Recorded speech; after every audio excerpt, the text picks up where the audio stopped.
Welcome, Gadget Man. BBC Radio Suffolk.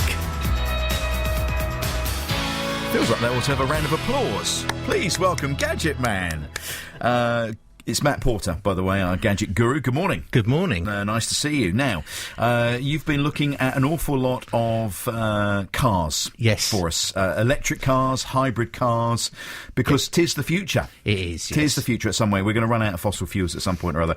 And you've had an invitation, and I'm not surprised that you accepted it, to go and spend the day where? Tell me all about it. Yes, I was invited by Porsche Motorsports to attend the British round of the World Endurance Championships, which is called 6 Hours of Silverstone, which was at Silverstone, funnily enough, a couple of weeks ago. So I had the choice of which day I wanted to go along to. I could have gone to race day, practice, but I chose to go to qualification day purely because there would be more opportunity to talk to the technicians and the drivers and things like that. It wouldn't be quite so fraught, so I went along on qualification day.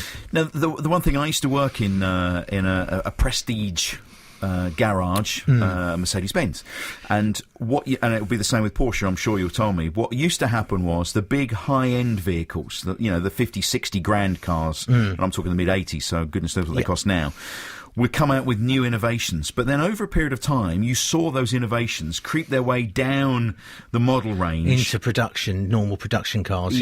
And that is how, I mean, ABS, when that first came out, and how many vehicles have got that now, for instance? Heated seats, all those kind of innovations.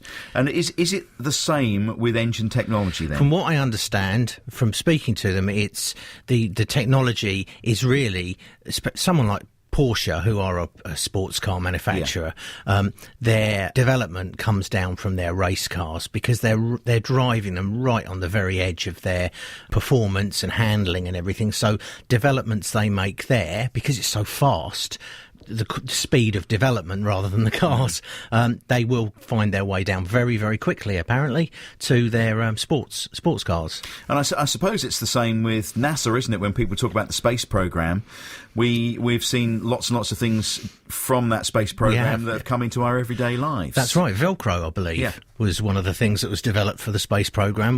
Everybody uses it every day. So yes, it's nice to think that these technologies. I think that they've actually, it's quicker than it used to be. It used to be quite a number of years for a car to go through development and come out the other side, in line with technology as it had progressed with computers. Now I think they're driving each other forward. Well, you look in some of the new vehicles now, and it is just gadget and gizmo and gadget, and very high-tech stuff.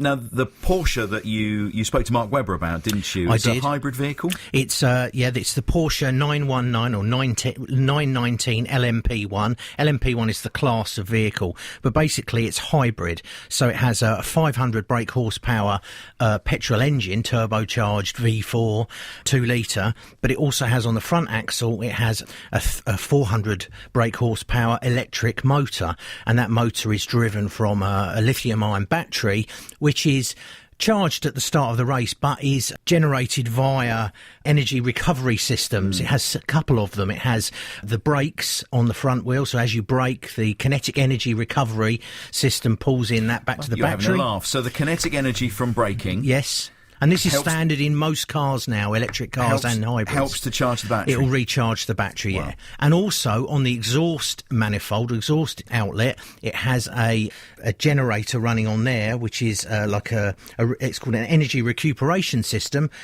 So it's running a little motor generator on the exhaust. As the exhaust gas goes through, it turns a generator which charges the battery some more. So I believe on a lap-by-lap basis they can recover 8 megajoules of electricity, which I have no idea what that is, but it's quite a bit. It is fascinating. Honestly, it is fascinating to see some of the new innovations and the way that they then become available for the cars that we can perhaps afford. The more energy they recover, they have to actually reduce the amount of petrol they use per lap. So the 8 megajoule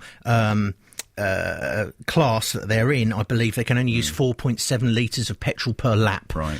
Whereas if it's less... this is top-of-the-range sports car racing. Yeah, 200 miles an hour. 200 miles an hour. But this technology will filter its way through to the cars that we're driving. It already is, so Mark tells me. Yeah, all right. Me mate Mark Webber. Yes, yes. You had a little chat with him, I see. I did.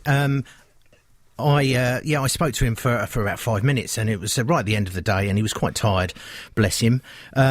But I did ask him, I said, how are you finding moving from Formula One through to hybrid? Has it been a steep learning curve? It has, yeah. I mean, the technology is something which, as an industry, is quite aggressive. Yeah. I was a bit sceptical, obviously, when 5 or 6 years ago you started to hear this type of technology coming on the radar in the racing sense. Yeah. So obviously you got some penetration in automotive and production cars, obviously, but this has been stimulated very, very heavily, of course, from what we're doing here. Especially with Porsche, we do a huge transfer of technology from what we're doing on the race car to then everyday sports car. And I can see that. I mean, I see the same components coming pretty much from this machine into other cars in the future, so which is quite awesome.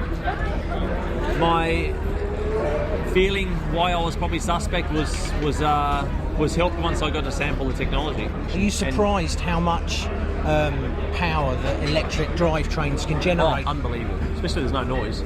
Yeah, I mean, I personally, I've driven a couple of high-ends. I've driven a Tesla P85 Plus, which is 400 odd brake horsepower. I think there's a P85D which is 690 brake. And obviously the battery technology plays a part, because the smaller the cells are, the lighter they are, then obviously it gives you more power. And there's obviously very efficient electric motors as well. And it's just pretty interesting. That's something that I really didn't pay a lot of attention to about a year ago, but just happened upon. And I've got to the point where I'm now standing in Silverstone talking about a top of the range sort of a Le Mans. Phenomenal. I mean, you should talk to some other guys if you haven't. I mean, talk to some of the technical partners. I have. Well, that's what you should do, because us guys are the last end users, and we're not behind, obviously. So there we are. It's fantastic technology, how it's moving on, and so many of these hybrid vehicles. You've talked about electric vehicles, pure electric, hybrid. Which do you prefer, pure electric or hybrid? It was difficult because they're all very, very different. If it was electrical, the Tesla Model S was massively better than anything else I drove, but then it was a very expensive sports car. The Golf electric was very good as well. Yeah. There's this whole thing of range anxiety, which people with electric cars still have. It's called range anxiety. Is that what it's called? Yeah. Am I going to get there on this charge? Am I going to get there on this charge? And you have to rethink the way that you drive a car like that, because we're used to driving cars as petrol engine cars or diesel. We go and fuel up every few days, and that lasts us for an X number of miles. The electric cars, and hybrids as well, but obviously you've got the engine to rely on. The range is much lower generally, but because of what they are, you come home from work, you plug it in, and you forget about it. So you're fueling it all the time, or we fuel it at work. So I think the range anxiety is a big problem. The battery technology, as I spoke to Porsche about it, even in the last year, they've halved the size of the batteries with the same power. So as the batteries get smaller, they will be able to fit into cars and therefore give you greater range. But I guess I prefer the electric cars because of the pure torque. Range anxiety for me is when I play golf, I'm afraid. I have a lot of range anxiety. Fascinating stuff, and it's just interesting to see how the stuff circles its way down to cars that you and me can drive. Right, yeah. It really is good stuff. Matt, thank you very much. Thank you very much. Our gadget guru this week.